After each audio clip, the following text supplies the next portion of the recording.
Hi! Hello Kabilabs! Today is 30th of May. Ngayon na po yung schedule ko ng endoscopy. Papunta na po tayo sa Warding Hospital. So, mamaya ko na lang po siguro di-discuss sa inyo kung paano simula ito. Yan, so gusto kong maging aware ng lahat kapag mayroon tayo nararamdaman. Konting ano lang to mga Kabilabs. Hindi ko rin ina-expect na may problema siya sa loob. So, ngayon yung examination natin. Nangihina ako kasi kagabi pa ako lang kain. And ang oras po ngayon ay 1:45 PM.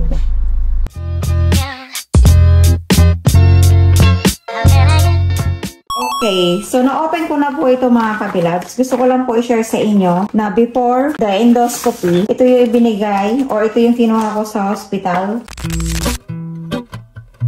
Para hindi na ako mahirapang mag-edit, tinakpan ko na yung mga important dyan. So, ito siya. Sa mga gustong makita kung ano yung nilalaman nito, screenshot nyo na lang po. Ayan. Ganito po pala dito sa UK na kapag may endoscopy ka, hindi ka natitignan or i-check ng doktor, bibigyan ka na lang nila ng ganito. Nakalagay dito kung ano yung gagawin sa yung procedure. Bakit kailangan nilang gawin. Understanding about that procedure. Yan, so, ito siya. Ilang pages to? Nasa 13 or 15 pages. And, yung procedure na gagawin nila, gaano katagal?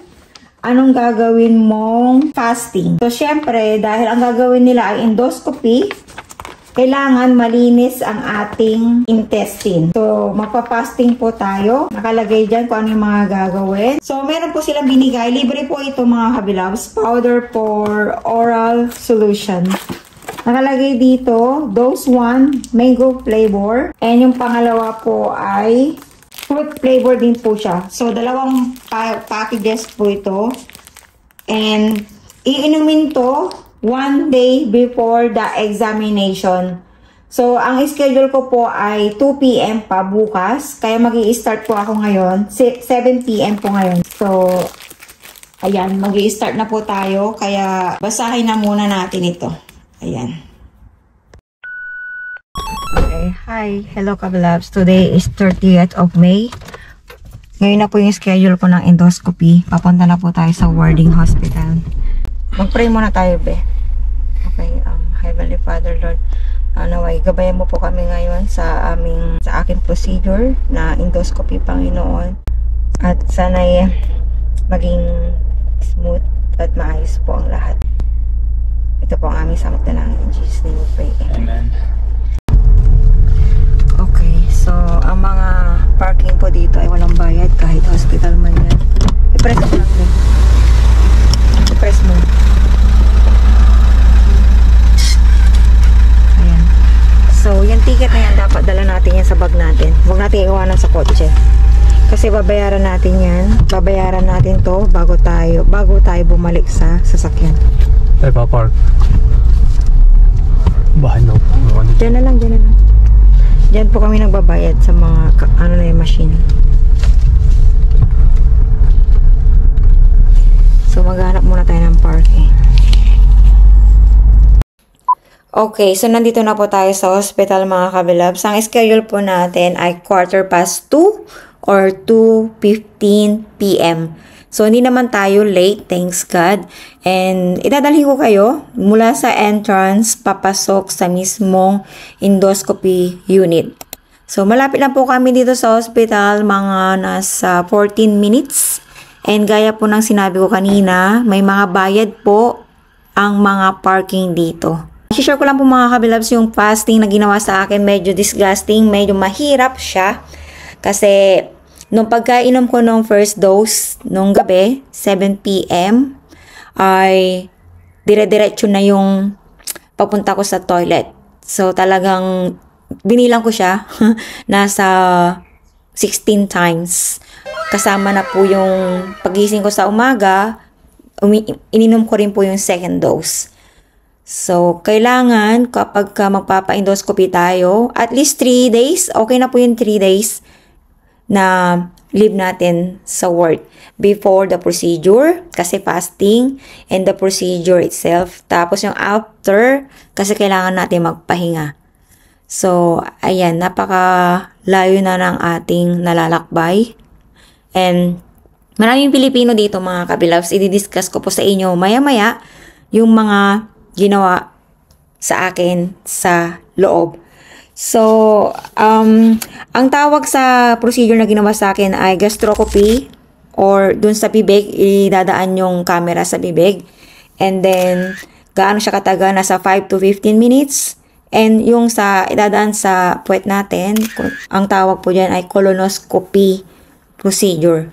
Nasa ano daw yun, 30 to 45 minutes. So, in total, maglaan po tayo ng 1 hour na itatagal natin sa loob. Pero yung 1 hour mga kabilabs, nandun na lahat. Yung counting interview, yung pagpapalit ng hospital gown, at yung recovery. So, yun po yung nangyari sa akin nung araw na yun. Kahapon lang po yan. And yung kasama po natin, sa theater kasi siya ginanap, yung parang nasa operating room. Theater ang tawag sa operating room. Operating room dito. So, si husband nasa labas lang siya. So, ito na, malapit na po tayo, kaya kakat ko na.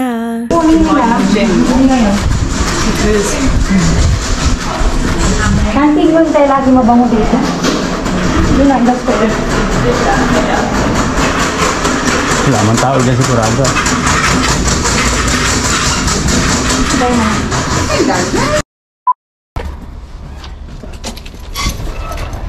Ang laki. Ilang oras ba tayo? 4:30. Kasi, nabot tayo ng 3 hours. 3 hours ba tayo? Wala pa naman tayong 3 hours na. Grabe, mahal po dito ang parking. Hospital to pero walang libre.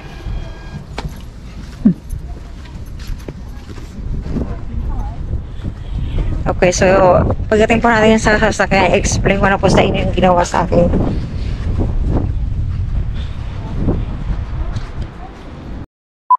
Okay, so nandito na tayo sa kotse mga kabilabs. Mainit. So, bakit nga ba tayo nagpa-endoscopy mga kabilabs? Kasi, kung natatandaan nyo, last year, naging sakitin po ako. Gawa ng, lagi may infection, yung dugo ko. May infection na. Yung blood ko gawa ng mababa ang aking hemoglobin. So, since January, nagtitake ako ng perosulfate.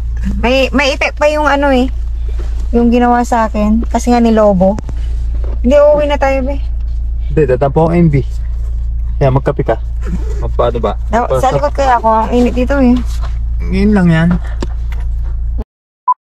Kaya kumain ka na. Bibidyo ko yung paglabas mo Munti ko na naubos yung ano yung Oreo. Sabi mo kasi matagal. Kaya tinatansya ko oras. Wala, mga ako natawag. So, nakikita nyo mga kabilabs, ipapasok nyo dyan, no? Kasi kung hindi kayo nagbayad, hindi kayo makakalabas dyan. Hindi pa to automatic. Yung ibang mga hospital, alam ko, automatic na kayo. Ayan, no? Nakikita nyo yung machine. So, ipapasok nyo dyan. Para, yan. Anong tawag yan, ba? Yung lever na yan, kailangan umakyat. Ano yan? Boom. Boom ang tawag yan. So, ayan. Mamaya ko na-explain sa inyo mga kabilabs kasi may aftershock pa. Medyo hindi pa ako okay. Okay, hello kabilabs. So, nakauwi na po tayo. Kanina po nagmamadali tayo kasi malapit na tayo malate. So, napakabilis po ng procedure. 1 hour lang lahat-lahat. And ito yung kanilang findings. Ang findings po ay negative. Non-cancerous. No evidence of cancer seen for this endoscopy. Normal upper GI examination. Pero, kinuha na po ako ng biopsies. May kinuha po silang mga polyp. So, yun po yung antay natin ng 6 to 8 weeks daw. Ayun. So, nandito naman yung mga procedure or yung mga ginawa sa akin. Masaya na malungkot mga kabilabs kasi wala silang nakita. Pero bakit ako nagkakaroon ng cramping? sobrang pagka sumakit kasi yung puson ko, talagang nahirapan akong magtrabaho, maglakad. So, waiting na lang doon sa biopsy. Tapos, nakalagay dito yung mga discharge advice, gastrointestinal. Kasi nga, dalawang anesthesia yung pinagawa ko. Isang spray at isang sedation. Yung ini-inject sa aking veins. Kasi, hindi mataas yung pain tolerance ko. Alam ko madali ako masaktan. So, nagpaganon ako. Kaya, within 24 hours, hindi ako pwedeng, dapat may kasama daw akong adult na mag-guide sa akin, just in case na may mangyari. Hindi ako pwedeng mag-drive, hindi ako pwedeng maghawak ng machine, hindi ako pwedeng pumirma ng any documents na mahalaga. Okay. So, bakit nga ba ako nagpa-endoscopy, mga kabilabs? Kasi, kung natatandaan nyo, naging sakitin ako last year, lagi akong absent sa trabaho. Yung pala, nakita sa aking blood test na mababa yung hemoglobin ko. Sobrang baba. Kaya lagi ako nagkakasakit. So, ang ginawa ng doktor, yung GP ko dito ay niresetahan ako ng ferrosulfate na 200 mg 3 times a day. Since then, nagkaroon ako ng irritable bowels or loose bowel na umaabot ng 5 to 6 times a day. So, hindi yun normal, mga kabilabs, diba?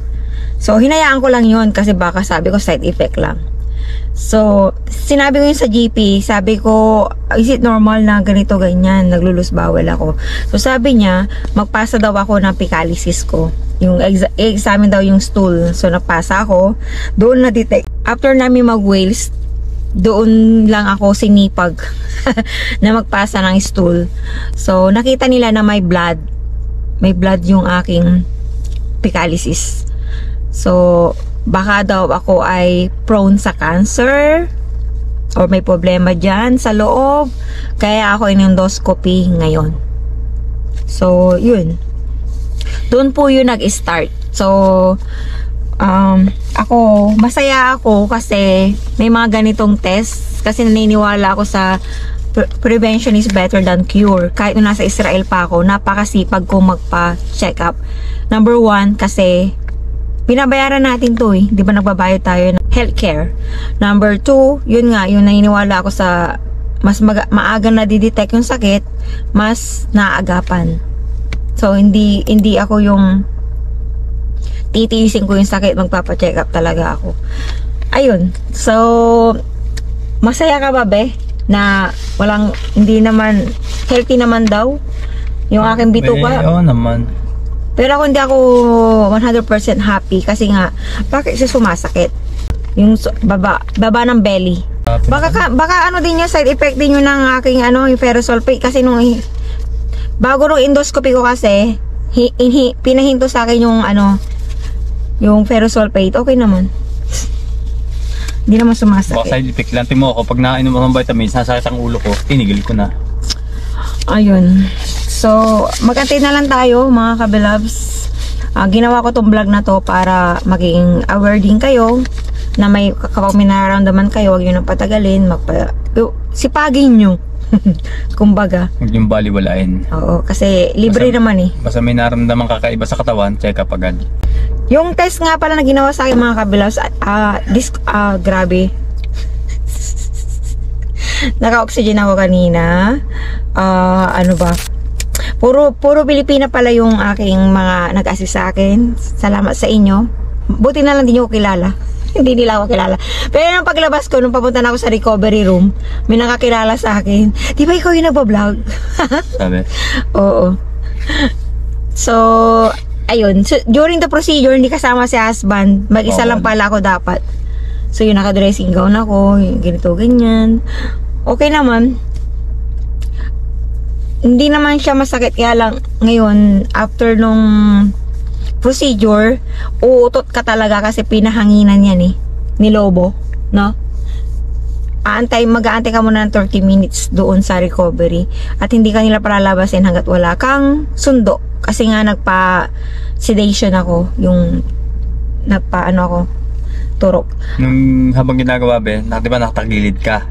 May malay ako. Nakikita mo yung yung monitor? Oo, nakikita ko. Kaya nung may nakita silang polyp, hindi naman siya disgusting, hindi naman siya malaki, pero may kuntil. Kinuha nila yon kasi babiopsy nila. Mga 3 beses nilang ginanon. Yun. So, any question mga kabilabs? So, I hope naging eye-opening ito sa mga may nararamdaman dyan na huwag niyong baliwalain. Ayun. So, thank you for watching. Hindi ako mapag-concentrate sa ginagawa kong discussion about sa immigration, bagong immigration na proposal. Yung maapektuhan yung mga OFWs dito kasi nga may mga pinagdaanan ako nito mga nakarang araw. Syempre, pinaghandaan ko rin ito, itong endoscopy. So, after nitong endoscopy journey or pinagdaanan ko ay ilalabas ko na yung immigration law. Ayun. Kaabang-abang yun mga kapilar. So, ano masasabi mo sa kanila? Masasabi ko lang, basta may konting naramdaman kayo, check up agad. Kasi way back in 2010, nung nasa Pilipinas pa ako, ganyan din ginawa sa akin. Anong tawag doon pag sa bibig? Gastroscopy. Gastroscopy, kinan din ako kasi lagi nabukol yung tiyan ko. Yun. Pinasukan din niya ng tubo, tapos may camera sa loob, may ilaw. Tapos ang pahin din ng doktor noon sa Calamba Medical Center, may bakterya ako sa bituka ko. Kaya yun, naggamot ako ng 2 years. Kasi nag-uumpisa pa lang naman yung bakterya, may kulay itim na part sa bituka niya. Yun, nakuha ng awa ng Diyos, nakuha ng gamot noon. Kaya based on my experience, sabi nga ni Kabilabs kanina ni Miss Emily, prevention is better than cure. Ba't ka nagkaroon ng bakterya sa loob ng bituka? Ang paliwanag ng doktor sa akin noon, nakuha ko raw yun sa mga isaw-isaw sa kakain ng street foods. Medyo mahilig ka, active ka pa nun sa alak. Sa alak, ayun. Sa maalat. Ang daming binawal sa akin noon. Ang pwede ko lang kainin noon talaga sa drinks, sa beverages, is only water. Water lang talaga, walang iba. Walang tea, walang kape. Talagang 2 years ako, talagang hindi na ganun. Ayun, so ito yung bahay namin mga kabilabs. Ayan yung parking. Meron kaming parking dyan. Ang parking nga pala namin mga kabilabs ay isa lang. Pero 'di ba dalawa na yung sasakyan namin ngayon. So nakita kong bakante yung isa. Sinulatan ko yung namin, yung kapitbahay namin. Sabi ko, kasi kabastusan 'di ba? Kahit kayo mga kabilabs, kung wala kayong sasakyan, tapos bigla yung nakita may nagpark sa slot nyo, syempre 'di ba ma-open kayo. Lagi kong iniisip kasi yung manaramdaman ko pag may ginawa silang hindi maganda sa akin. So, yun, gumawa ko ng sulat. Syempre, formal letter. Sabi ko, okay lang ba? Kaya bumili kami ng sasakyan kako. Ang isang sasakyan, is it okay na gamitin muna namin yung slot nyo? Sabi ko ganun. So, pumayag naman sila. Mabait naman sila. So, yun, ipinaalam ko lang kasi kailangan maging respectful ka rin. Parang naantok. Kumain muna tayo. May nilaga yan. Ayan, after fasting, pwede na akong kumain. Bakit gusto? Binuksan na niya. Paano niya alam? Hindi naman tayo nag-bell. Kuya, ano ka nga, lasing ka pa. Okay, welcome back. Thank you, Lord. There is a life I lead in this city, hurrying to cut my teeth. I can take what I need to get by. It doesn't make it easy.